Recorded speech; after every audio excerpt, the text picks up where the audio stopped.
So for our sample problem, this is for the conservation of mechanical energy. I'm going to go ahead and work this out. This is something that we also worked out in class, but that way if you need to see this again, you can. It says, starting from rest, a child zooms down a frictionless slide from an initial height of 3 meters. What is her speed at the bottom of the slide? We need to assume that she has a mass of 25 kilograms.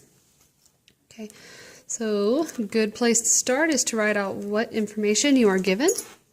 So it says starting from rest, which tells me that I've got an initial speed of 0 meters per second. So she zooms down a frictionless slide from an initial height, so HI, of 3 meters.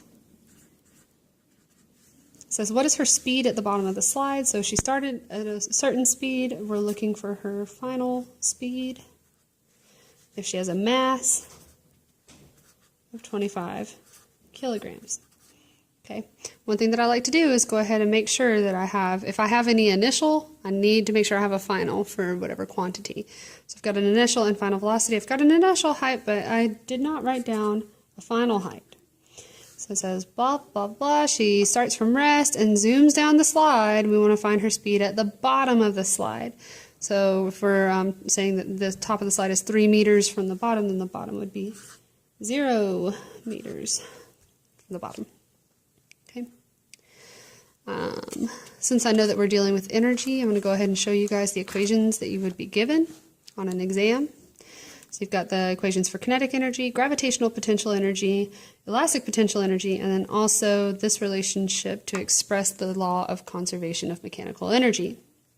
Okay, and the conservation of mechanical energy holds as long as there's no friction. So the frictionless slide, all mechanical energy will be conserved. Okay, now I know that my initial mechanical energy must equal my final mechanical energy. But I can expand that. Okay, I can include all mechanical energy or all forms of mechanical energy. And if it's initial, I'm going to just put initials. So I've got my initial kinetic plus my initial gravitational potential plus my initial elastic potential. That's going to be equal to the final quantities for all three forms of mechanical energy.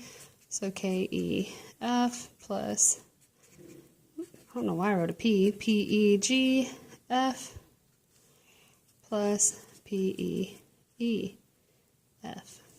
So initial kinetic, initial gravitational potential, initial elastic potential must equal the sum of all three quantities at the end. Okay, let's try to cancel out whatever we can. All right, if I've got somebody sliding down a slide at a playground, obviously there's not really much stretching or compression that needs to be taken into account.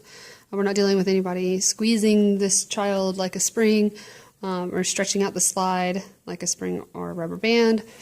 So I know that I'm not going to be dealing with elastic potential energy at all, like at all. Okay, I've got something that's moving, so I should have some kinetic energy. I know that that person is changing height, so I know I should have some potential energy. Okay, you could go ahead and go through and cancel things out for zeros, but to express, or to, I guess, further explain how that's possible, I'm going to go ahead and write all this out.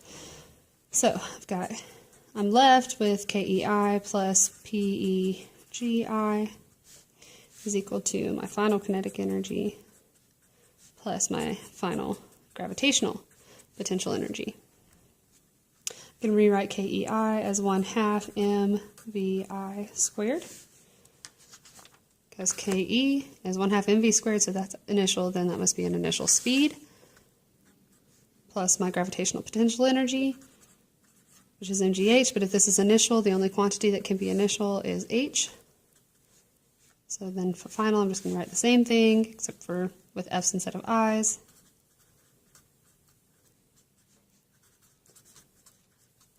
Okay.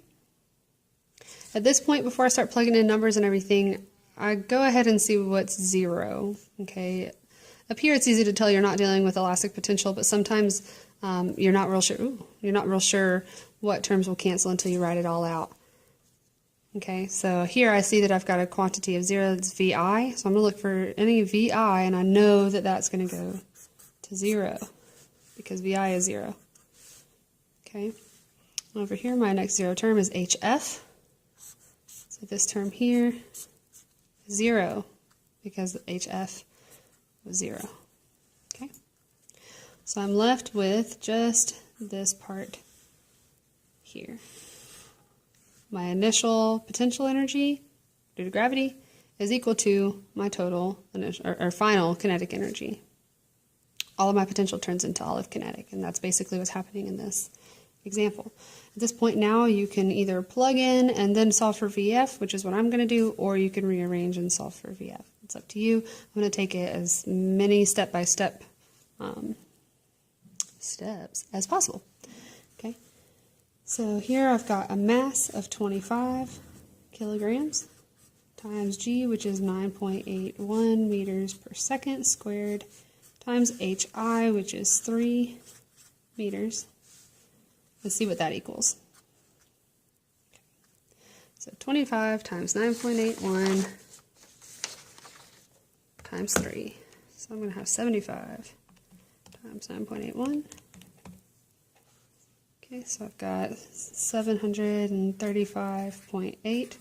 Okay, this is all potential energy. I got joules, okay, but you can also take kilograms times meters per second squared times meters. You get kilogram meter squared per second squared, which is a joule. Okay, this value here must also equal 1/2 mvf squared. So I've got 735.8 joules is equal to 1/2 mvf squared.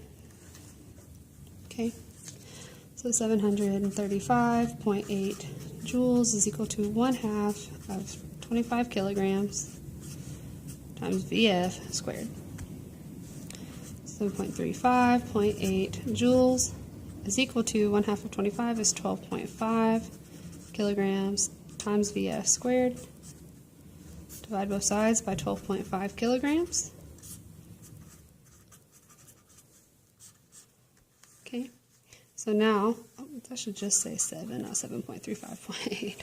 Okay, a joule divided by a kilogram, you're going to be left with meters squared per second squared.